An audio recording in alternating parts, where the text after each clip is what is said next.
Hello, everyone, and thank you so much for joining us for today's webinar. I am so excited. It's Monday, which is always a tough day for me, getting up on a Monday and having the will to live again. But I did it for Sue Gordon and for Andrew Razumovsky. I am super excited for our conversation today, Personnel Vetting 2.0, which I mentioned I felt a little cheesy, like I was stealing Matt Eanes' catchphrase. And then I noticed CSIS did a whole thing with Mike Casey, and they called it counterintelligence 2.0. So now we can just slap 2.0 over it, everything, and it just makes it jazzy. So I'm very excited for this conversation. A critical point in personnel vetting, I always say, a lot of things have gotten done on the policies front.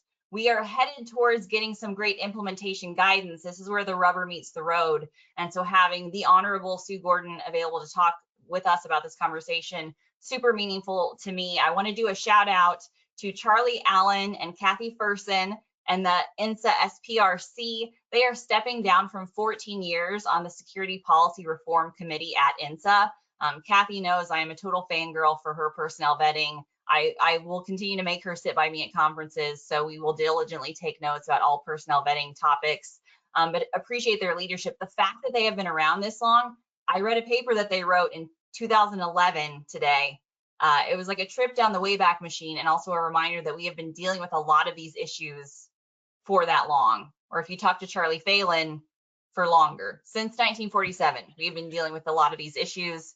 We are here to get things done, as Andrew knows, and to accomplish some objectives and to have a great conversation. So with that very long rangy introduction, if you have questions as we go along, please drop them into the chat. We would love to get as much feedback about this process as we can and have a great discussion. Again, appreciate CANDA Solutions for sponsoring this webinar and for engaging in the conversation today. Sue, first question goes to you. Want to talk about your Defense Innovation Board report? That was a big kind of kickoff to this conversation. It outlined kind of the inflection point we're at, highlights the importance of security in accomplishing innovation across defense. So again, I mentioned it in the intro. We have been talking about reform for as long as we have had a process. What are some of the barriers that are keeping policy, which has changed in the past 4 or 5 years under Trusted Workforce, to becoming reality? Well, thanks, Linda. You know, you call a meeting, I'm going to come because I think where you're trying to take us is super important. I love how you set this up. So just kind of my version of your introduction is we've been at this a long time, and it's always really tempting to focus on the distance yet to travel as though there's been nothing that's gotten us to the point to be able to consider that. So not only have we been working on this for years, but in fact, I'm going to say the last decade particularly has been incredibly energized about how do we do this better, faster, more effectively in order to get what we want. So shout out to all the people that came before, and you know, Kathy Fearson, Charlie Phelan. I mean, you and I can just list a whole bunch of names that are the reason that we get to sit here and talk about this. Number two, so great history. Number two, it is true that there are adversaries and competitors who would advance their interests at the expense of ours.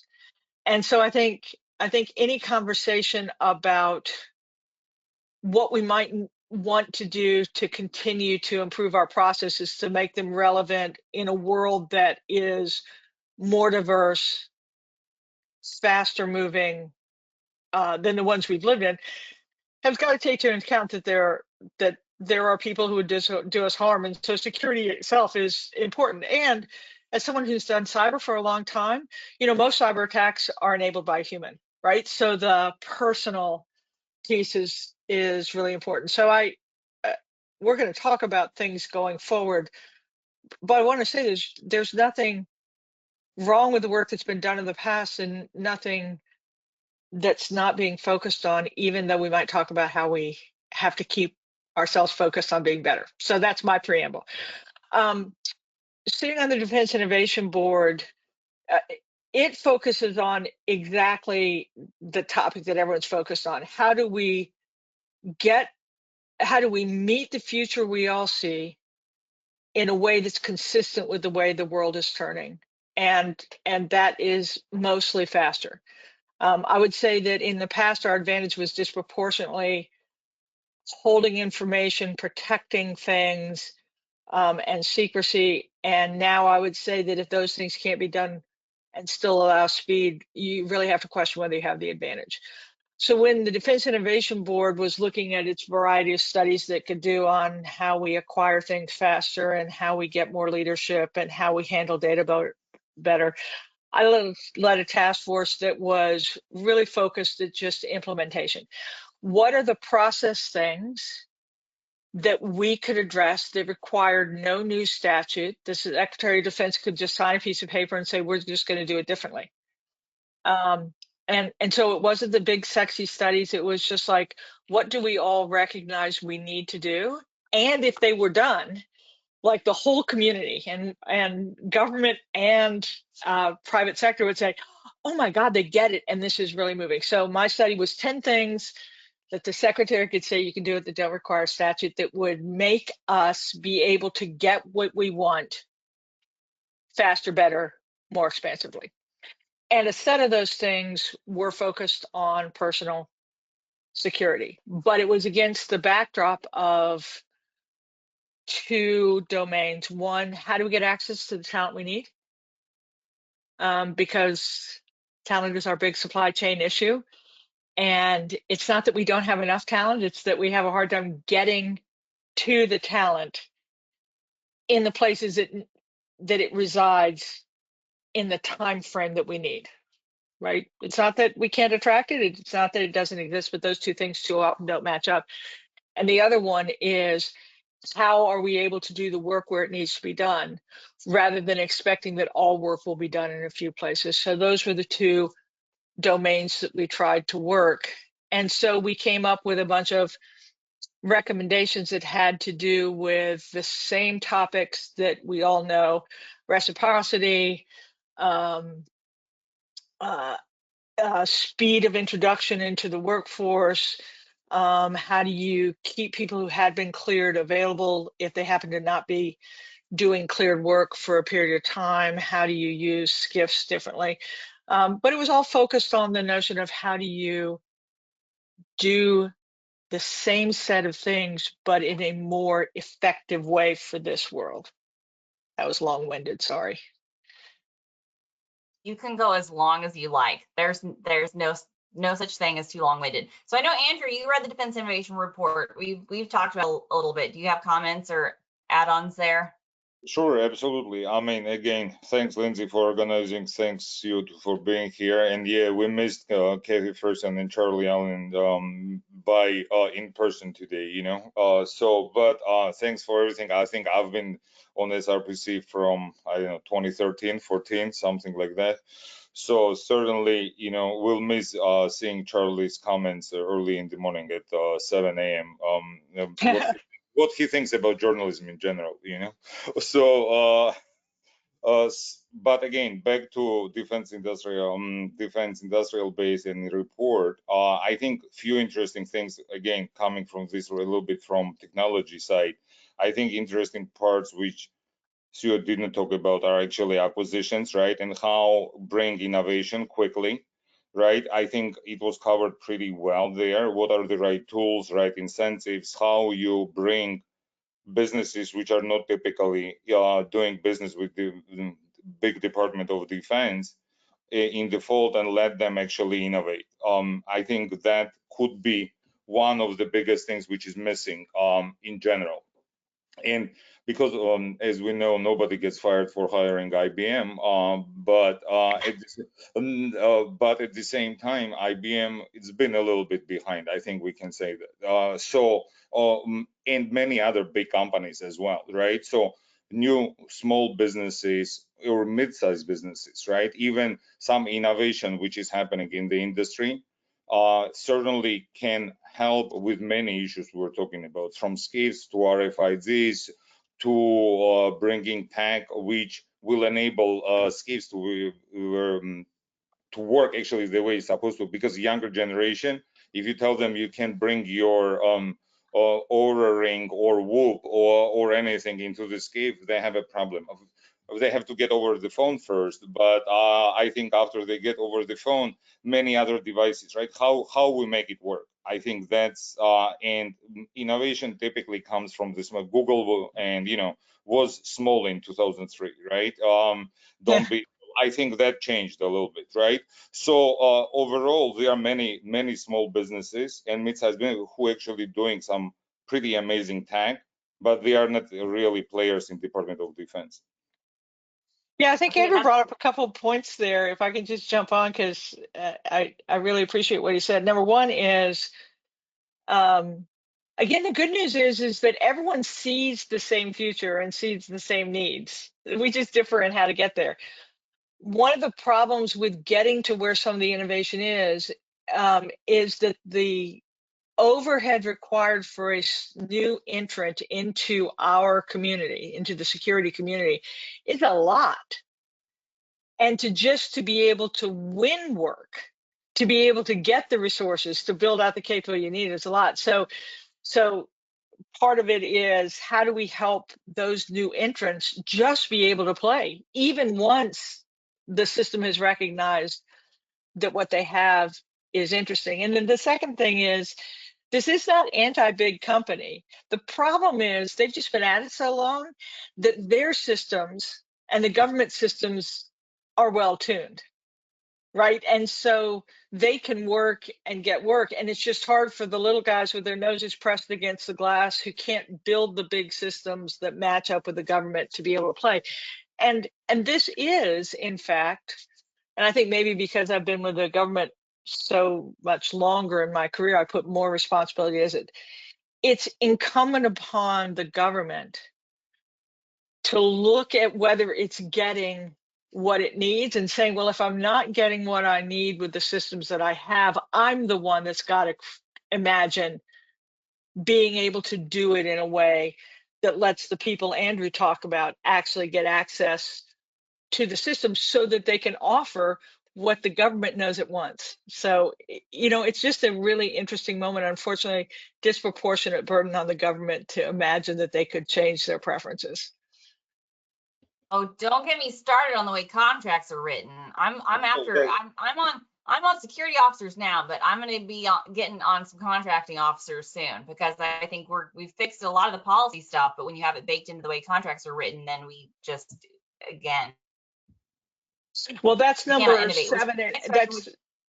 That topic is number 7 and 8 on my list of things. Writing RFPs differently and have a page limit. I mean, there are just a number of things that we have had a preferred way of doing it, but it's not yielding what we say we want. So the government's got to, kind of come halfway. Lindsay, let me add here just one thing. And one of the things which is happening in DoD right now, adaptive acquisition framework, right? There is a software acquisition pathway, which never was there before. Actually executing it and creating incentives or bake-offs, call it whatever you want, right? Where small businesses actually, or mid-sized businesses, have a chance to compete. And it could be a short time frame, right? It doesn't have to be, base plus 4 contracts, right? It could be 3-6 months contract where it's through competition. Whoever wins, wins. If big company wins, that's great. Yeah. Well, and this ties into my next question, which was about ICD 705, which you mentioned in your Defense Innovation Board report, Sue. This is another topic. Again, I read that 2011 Charlie Allen, Kathy Thurston report, and they talked about reforming ICD 705 there. We're still talking about it. Kind of where are we at in SCIF reform topic, reframing the future state for SCIFs, and are you seeing any movement around, after action from that report? So DCSA has just named a new director, Dave Cattler, and he's getting his feet under him. But just judging by where he's been, I think he's taking his responsibility on with a purpose. And he and I have talked a bit about this. I think one of the challenges with the physical security piece that's even more profound than the personnel is just how many entities are involved in implementing the standard, and who's the person that has the controlling interest who can say, okay, now here's the policy on how we're going to do that. So I think one of our recommendations to the DIB study was, you have a DCSA, you've given an agency this responsibility, give it the authority to be able to do it. So that's one, and I think Dave is exploring that and doing a good job. I think the reason why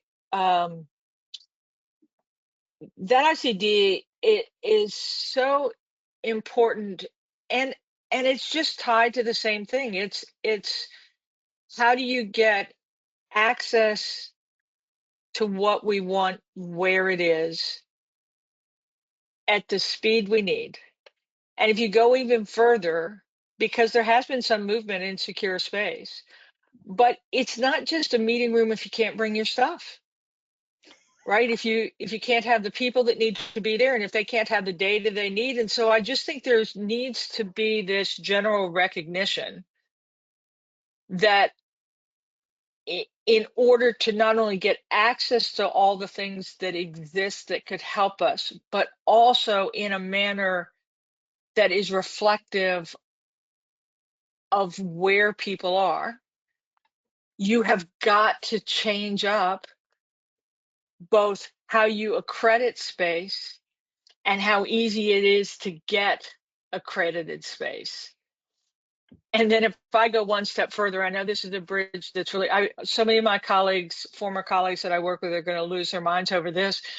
We are so distributed in who has authority that no one can even imagine how, when the vertical that you've been operating in is no longer the right one, and that is another program needs to use it, or heaven forbid, something that crosses some boundary we've met, we just don't have the flexibility to be able to have those moments come together securely in a location with the right people. So I think we know how much of a burden this is on companies who want to perform for the government securely, and the government that increasingly is not divided as it's organized in terms of mission space.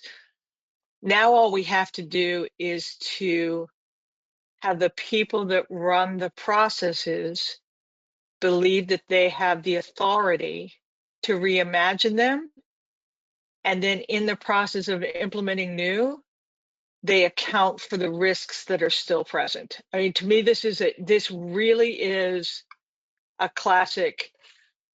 You have the need, everyone sees it, the mission wants it, but the mission oftentimes doesn't give authority to the process developers, and the process developers believe that their job is to maintain something that has been given to them. And we've got to switch that up.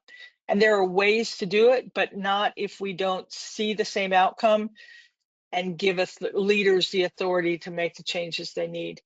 And I'm not being a dilettante when it comes to risk. I'm just saying that holding how we've done things is creating an unintended consequence of not being able to get to the future we want. So I think there is a physical aspect to our security needs that is in some ways just as profound, even though it's linked to the personal needs. I can add a little here, Lindsay. Definitely, and COVID, Sue, is a great example, right? How everything changed suddenly in what was it, in March 13th, 2020, and suddenly, and again, it's not like all skills were operating the same way. We suddenly realized that you can do a lot of things digitally. Suddenly, we can do remote. So, and I think it's going back from status quo to art of possible, right? So that's how we've done it in the past. Does it mean this is the right way for the future? In fact, we know it's not the right way for the future, right? So let's rethink this and figure out, and back to your point about authority, I think standardization and single point of authority also will help, right? It can be, 150 different variations if it's based on the level, based on clearance level, however we define it.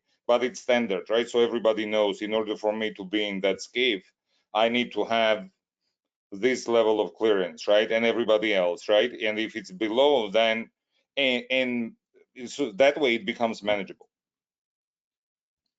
Yeah, and I think this ties in. If not, please forgive me. I'm going to ask it anyway. So we had a question come in the chat from Jason Briefel, who's one of my fellow champions of the reform initiative across a lot of spaces, and he asks about, does this come back to too many policy cooks in the kitchen, which you mentioned, the kind of distributed authorities. I always talk about, the PACT principles, the four horsemen of the security clearance apocalypse here, right? We have OMB, OPM, DOD, and the IC.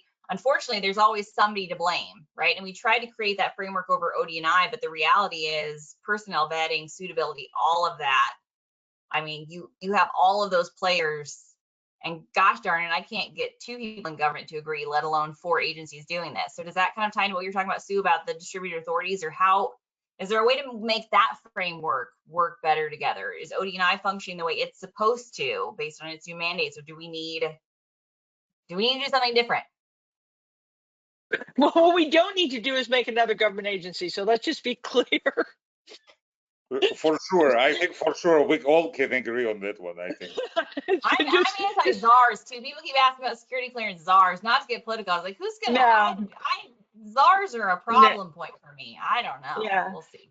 So I do think that if you ask me what of my principal deputy director of national intelligence job jar that I left undone when I left, what vexes me the most, I really wish I had taken on commonality of practices, not just policies, practices across the intelligence community. One of the great strengths of the intelligence community is it's not a department. It's really a loose confederation of independent agencies. And one of the really great benefits of that is you have heads of agencies responsible for programs, and they can move fast toward what they need to do. And they tend to be effective, efficient organizations within what they're doing. But as time has passed, and now sitting on the outside looking at how difficult it is for me to figure out how to do something with all the agencies, there's no reason in the world why the NSA needs to have a different set of practices and policies around personnel security, physical security, all those things. And so if I want to deal with them, I've got to do 7 different times. So I do think that even though it may not be written in to IRPTA to give that, I think that is something that the OD&I could look at to say, can we look at commonality of practices that are really just artifacts of when there wasn't an intelligence community, there were just agencies and they did it that way. So I think there's that thing that could be done across the agency. And if I were still there, knowing what I know now, I'd go and hold hands with the Department of Defense, and I'd say, how do we do it together? Because they're really, how many times are we going to really rip wires out of a building that was built by the DIA when someone else takes it on and we need to put a different set of wires in? Seriously. So I just think there are things that we need to think differently. And the real reason why we have to do it is because if you're a user, either in the private sector trying to figure out how do I do business with all of them, with the reality, that's creating not only great inefficiency, but you're not sharing what everyone would wish you could share. And from a straight up security perspective, you're having individuals try and remember what they know from where, or who they can talk to, or what level. And you run the risk of not sharing what you could share and oversharing what you couldn't share just because there are just too many different rules. So 1, I don't think we're very efficient.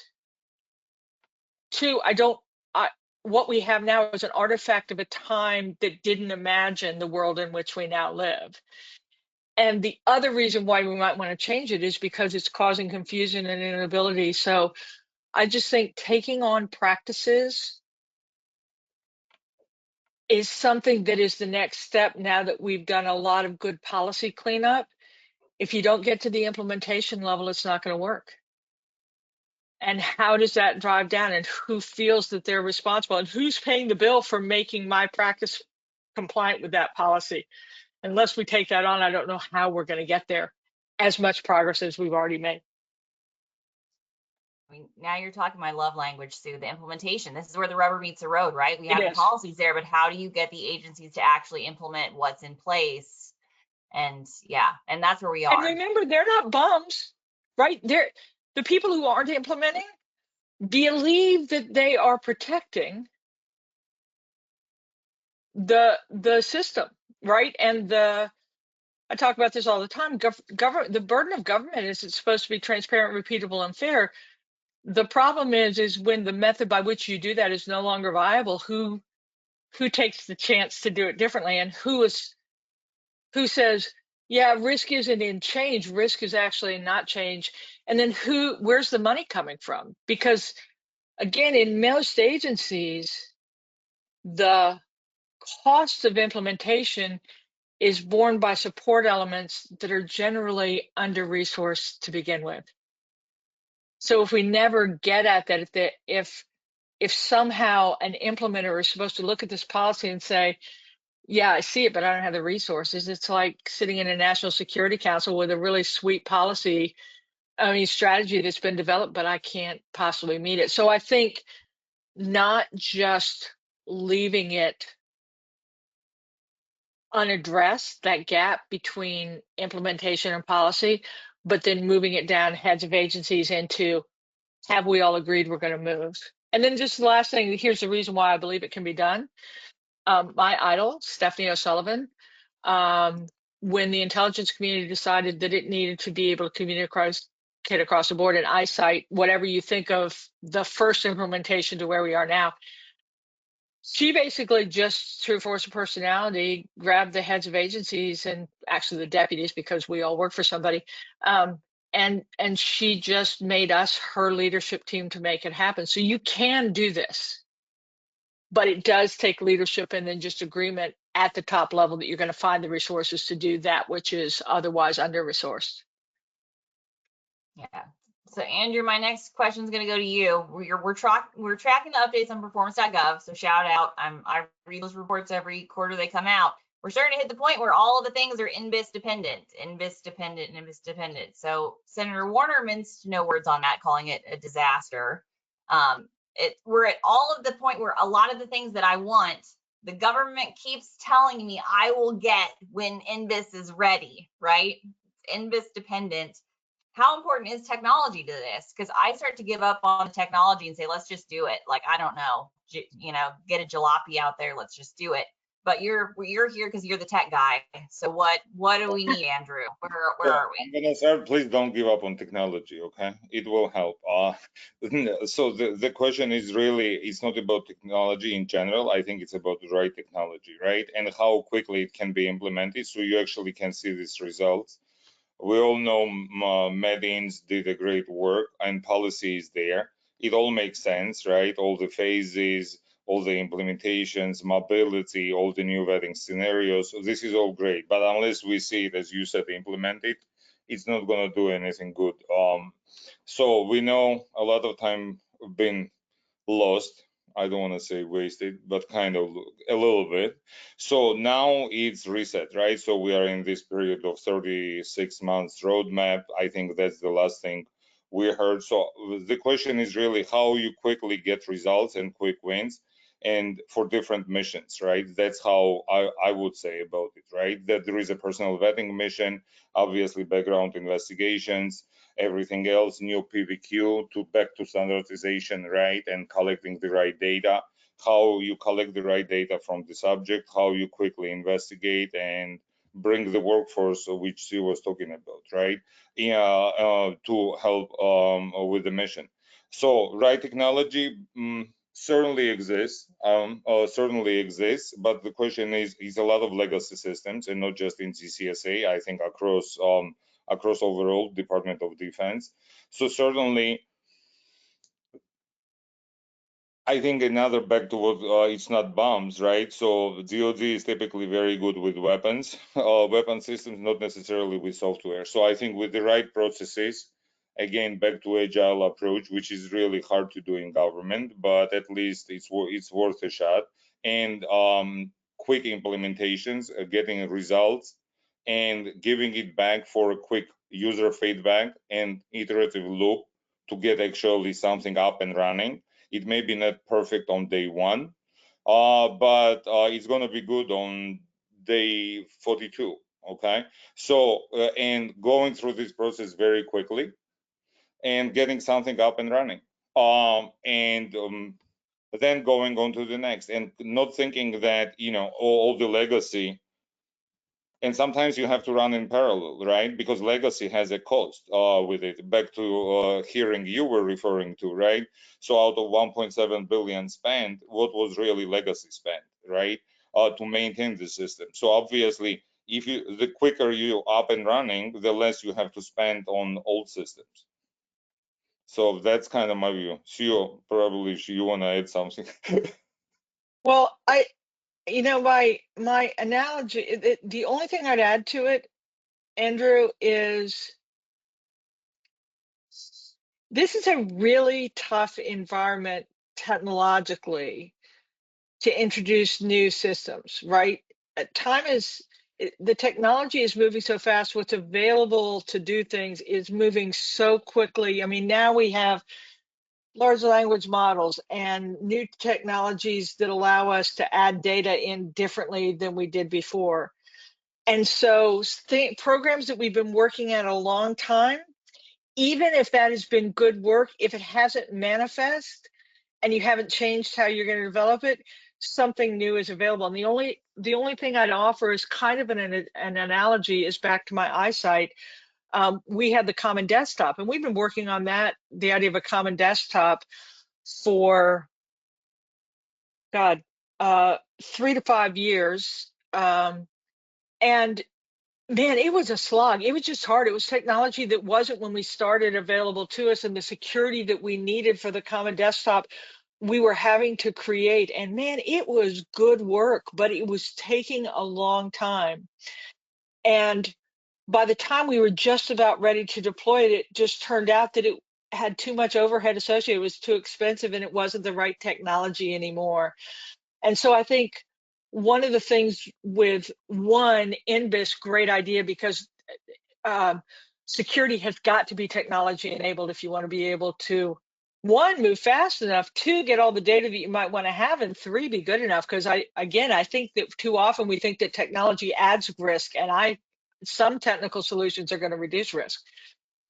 But the solution we could imagine 5 years ago is not the solution that's available to us today. And so I think that's one of the hardest things about being a modern technology program manager is, are you constantly looking to see if you have the right technical approach, given that what is available to you is constantly moving?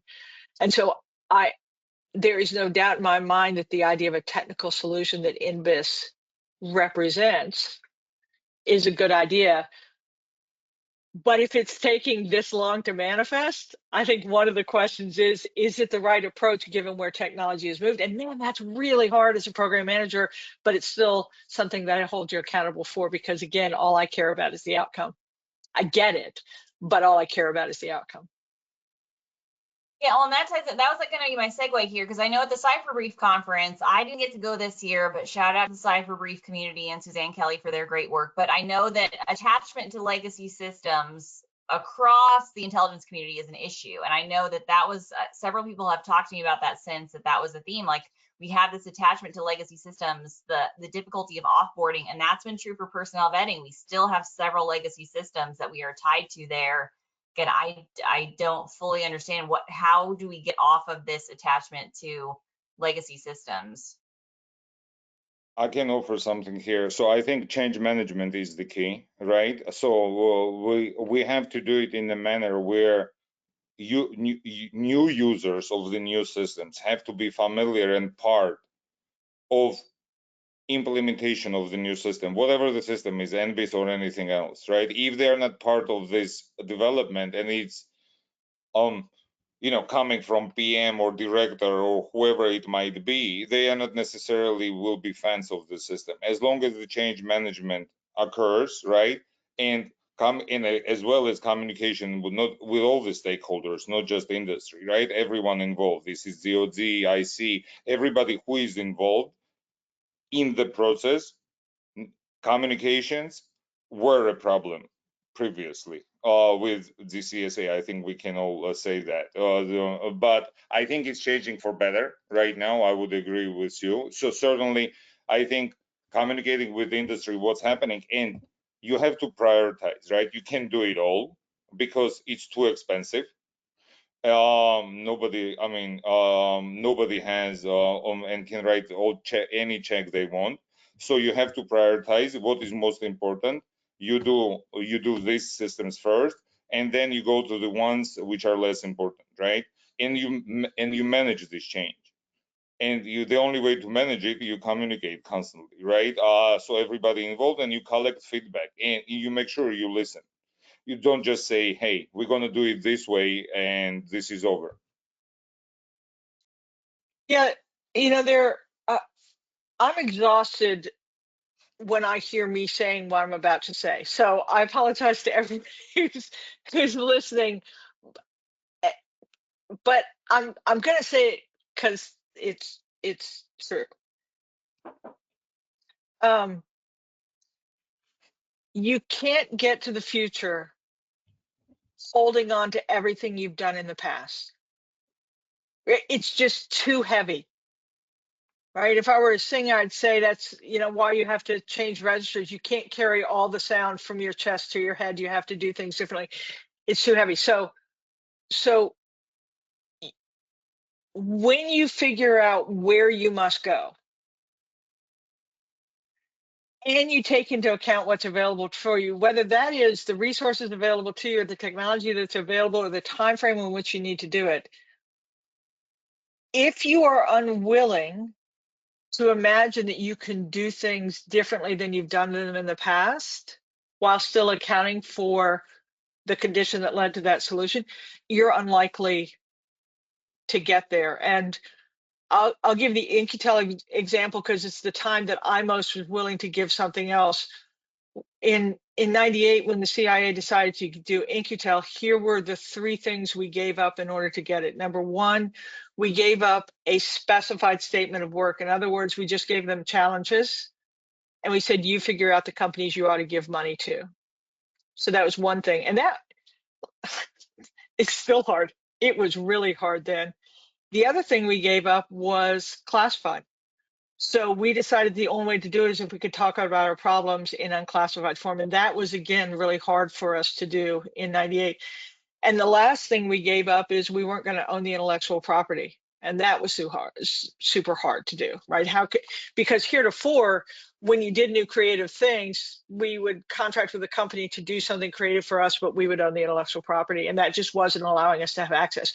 Three huge things that we gave up. So number one, if you want to do new things, you've got to say, what is it that I'm willing to give up about how I've done it before? And then the second piece of this is, I think if we can't have a conversation about how risk is different today than it was when we first designed our systems, we're going to have a hard time getting there.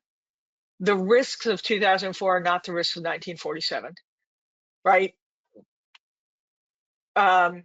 There's too much information available in this world that we don't control, right? Technology is too abundant in order for us to think that if I don't protect all technologies, that no technology will get out. So I think really being, particularly in the security arena, being able to really understand what modern risks are and then factor that into how we design our systems. I think if we don't do that, we're going to have a hard time imagining how we can do exactly what Andrew said, which is change management.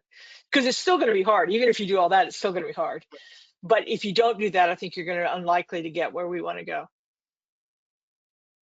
Yeah, well, and that does say into like the Trusted Workforce 2.0 framework does change it theoretically to being about the candidate, right? The risk is with the person. So like we said, our data, the physical things are no longer our greatest resource. Our greatest resource are the people with the insights behind that. And how do we look at personnel vetting on the person and the candidate and their individual experience and maintaining trust for them. And that ties into my next question, the clearance ready reserve, or maintaining clearance eligibility for folks, because this is big for me. We're not spending 20 years with one agency or entity anymore at all. Like, I just don't see that happening. We want people to bounce into the private sector. Right now, the clearance is current for 2, pending eventually 2027, going to be 3 years.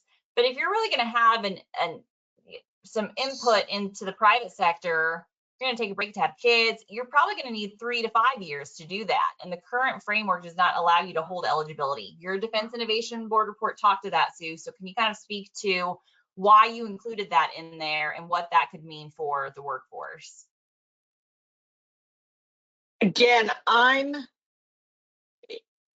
the Defense Innovation Board is weighting outcome over process, right? I get it. If I ran a process, I might weight process more than outcome. But the outcome is, I want to be able to get access to whatever talent I want, wherever it is, whenever I need it. That's just what I want. I recognize that because the information that we have access to, and remembering what's important about that, we have access to that information because we're given a lot of trust, and so we have to be worthy of that trust. How do I match those two things up? I want to get it, and I want to make sure about the humans that I give it to. But because we over-rotate, and because look at what we've delivered to ourselves in the past 7 years, is continuous vetting. This is really exciting to me, right? Once you're enrolled in continuous vetting, and if it's, if we needed to add things to it, what we're saying is that I'm kind of watching you the whole time.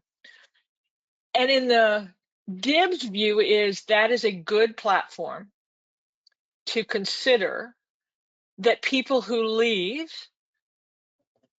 who really leave, like, so I left, everyone knows, I left for 7 years. I was, if we had continuous vetting, they would have known that I continued to go to Costco on Saturdays, don't have any friends whatsoever, and despite my best intentions, they know, right?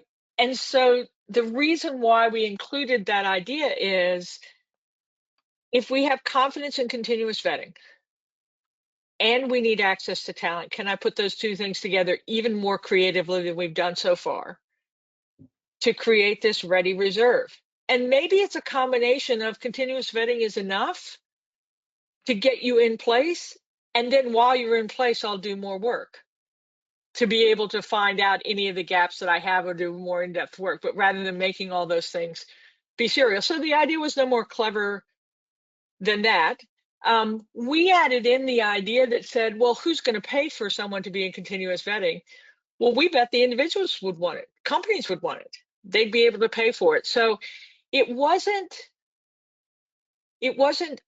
a naive view of whether there was work involved in being able to do it. Is more saying we had the need and the foundation that ought to allow us to get there. But again, it was really about access to talent in a time frame that makes sense, without needing to imagine that the people we need, we're going to spend 30 years in one place,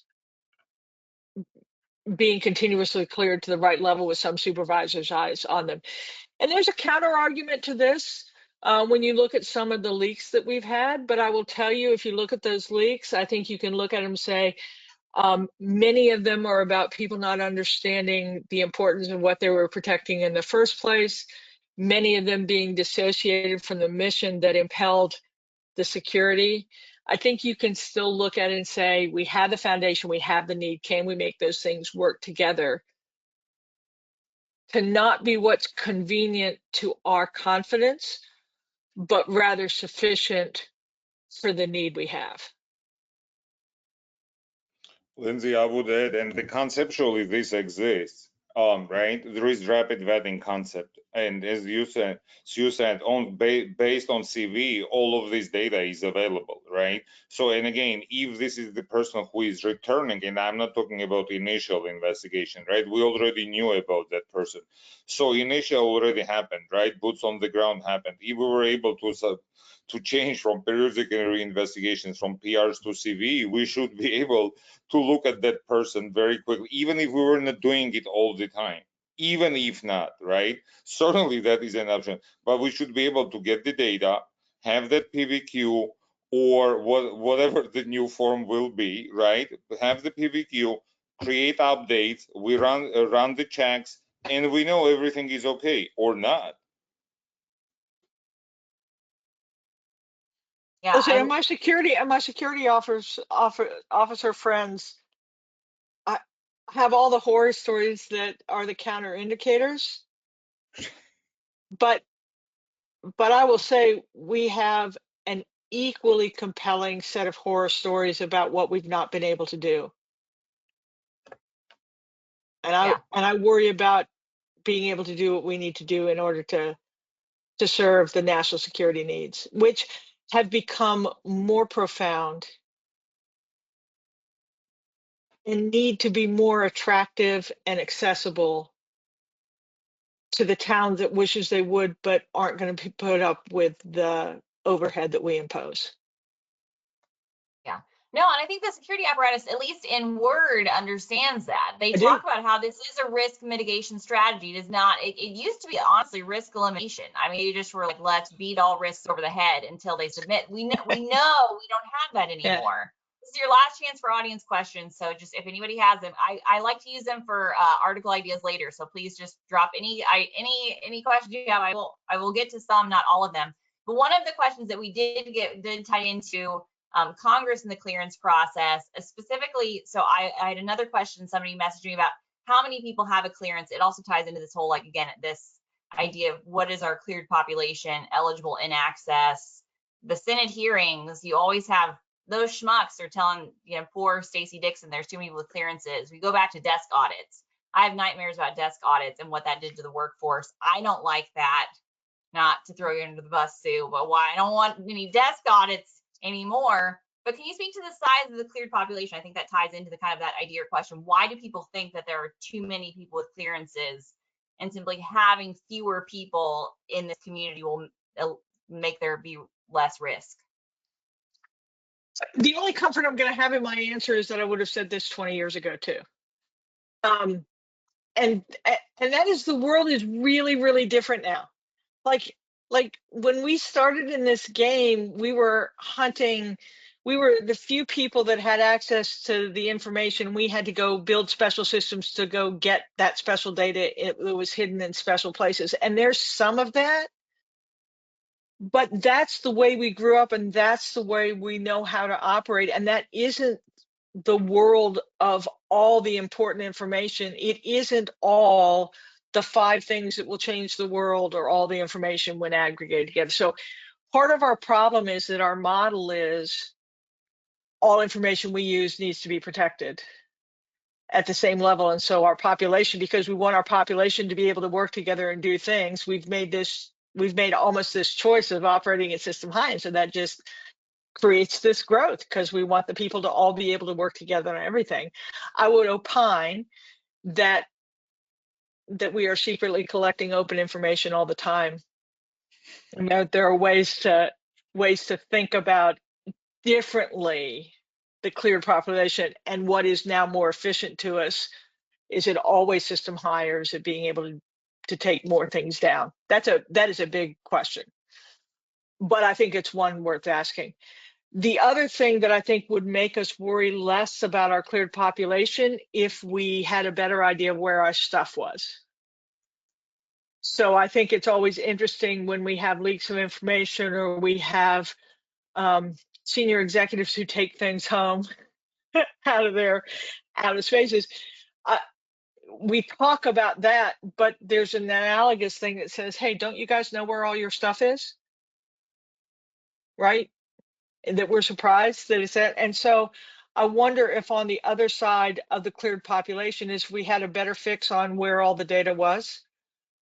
If we were using technology more to be able to track where things went and where they resided, if we weren't, we would be less concerned about the size of the cleared population, because it wouldn't be a one-for-one mapping to risk of data loss if you had those things. So I think it's a big challenge, but I think again, technology can provide some solutions to this. And I guess this is my last kind of paid political announcement is, and Linda, you and I have talked about this. I don't want to talk about personal vetting and physical locations and the classification of the information as though those are three different things.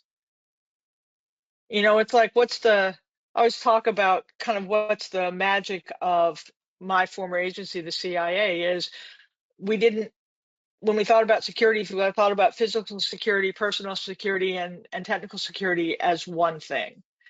I think we have to continue to do that, because we keep improving each one of the systems as though they themselves are the whole of the problem. I think there has to be some way to think about, what are we trying to protect? What is the manner in which we do that, and how do those things work together? And again, this is a big challenge, because all our organizations and systems are designed to be against a very different organizational construct than the world actually is. But I think some of our solutions are cross-domain. Well, okay, now you got me geeking out, Sue. So does anybody know who the ISOO is, or that there is an ISOO? This is a common pain point for me when we talk about the cleared population, like talk about overclassification. And we do seem to somehow, we lop that off of the head of this whole conversation. I think the ISOO is under-resourced, or I don't know. I don't know what happens because it's classified, but I would like to know more about what's happening in that classification piece, because it absolutely does tie into all of that. But again, I'm making my own case because I didn't talk about it till now, as we're getting ready to wrap up. Like, oh, classification, overclassification, but it does tie into. Yeah, but I think that's part of it, Lindy. I just do. So who is that person that's reimagining the effect we're trying to create, not the systems we're trying to design? Like because you have many more options available to you if you think about what you're trying to affect than each of the piece parts we have. Andrew, I didn't mean to cut you off because you're brilliant. No, I just two quick things on back to what you said. So there is this concept of security convergence model, right? Bringing cyber, physical, personal security together, and certainly classification should be part of this, but bringing it all together and looking at it not in as isolated verticals, but looking at this holistically makes a big difference. That's one. And two, I believe last time I heard it's 4 million people cleared. Again, obviously government thinks it's a lot, and it is a lot. But for commercial organizations, like Amazon, how many transactions happened during this webinar in last 53 minutes? I don't know, but a lot. So, so I think it's manageable with the right technology. That's all I will say. Me too. Yeah. Me too. Yeah, well, I so appreciate the conversation today. I want to give you a chance for like last final remarks, because when I have brilliant people on the line, I tend to like to do that. So we didn't get into all the nuanced conversations, question points. I think a lot of those hopefully were addressed in the dialogue here, which is cleared work matters, the national security workforce matters, personnel vetting matters, and there are passionate people who care a lot, who again, who overcommit, and Sue Gordon, who's willing to do a webinar when she's coerced into doing it because she continues to care about this topic. And that's what I do love about government. You have people that have like intersected and had different touch points around this. And even, as you've reached high of personnel vetting mission, you still care about that. And so that means so much to me, Sue. I so appreciate that. So just kind of last words, Andrew, like what do you want to leave us with before we close out? And then I'll make you say something too, Sue. I want to thank you for organizing and clearance jobs. Thanks you for attending. And I'm still and I agree with Sue's big comments from the beginning that we have to stay positive. And there are a lot of threats, a lot of things are happening in the world. But if we're not going to stay positive, I don't think we have a chance, right? So, as you said, national security matters. Everyone who is involved in this actually cares about the mission, cares about this country. So I think we just got to move forward together and look for the right solutions, right technology, right policy changes, and thinking what's actually possible today, and most importantly, what's going to be possible tomorrow, because it's going to change. Okay, closing Yeah. remarks, Sue. 3 things. Number one, don't think because there's distance yet to travel that we haven't traveled distance, right? Don't ever think that because we're talking about what we need to do, that means we haven't done. We are better than we've ever been, and we need to be enough. And I think the other thing is, everything Andrew said was perfect. The other thing is, someone who's listening to this webinar is going to make one of the things we've talked about happens. I had a boss once said that, you know who wins awards? Why do people win awards? He said, because someone writes the memo. There is someone listening to this webinar that is going to own enough space to be able to do something that moves us along. So this is not an unhopeful moment, but it is a moment where all of us, if we don't do something with this moment, will leave our successors with a deficit that they will have a hard time overcoming. So let's use our space. Yeah. No, I love that. I mean, this is a critical moment. We have the policy in place. I keep seeing the policy pass. If you go to performance.gov, you see a laundry list of new policies. Like you said, continuous vetting. We have fundamentally transformed what we're doing. Transformed. But now it's time to implement it. So whoever is on the call here, whoever is engaging, I'm an open door to continue to having this conversation. I know Andrew's out there. Don't bother Sue. She's retired, so stop bothering her and asking her to do I'm things. working on that. I'm allowed to still, but everybody else needs to leave her alone. But there are people out there that want to continue moving this forward, and we want ideas, and we have momentum, and we're not going to stop. And I so appreciate you, Sue. I cannot say it enough. Sue, you are a gem and a delight, and I love you. And if you get to be on a webinar with Sue, you get to tell her that you love her. Andrew, I love you too, just in a different way. I understand. No, listen, nobody can even expect anything close, so I'm good. And this is your Monday motivation. Again, if you want to get forward, if you want to make it to the next step, you got to leave some of your baggage behind and just keep going in relentless pursuit of the next thing. It's one of my mantras. I'm glad to hear it was one of yours. Thank you, everyone, for your time today. Thank you for joining us for the webinar. I think Phoebe's gonna have to close this out. Do I have to close it? I'm terrible with goodbyes. Close this out, Phoebe Wells. Thank you for organizing the webinar. Appreciate you all. Bye. Thank you.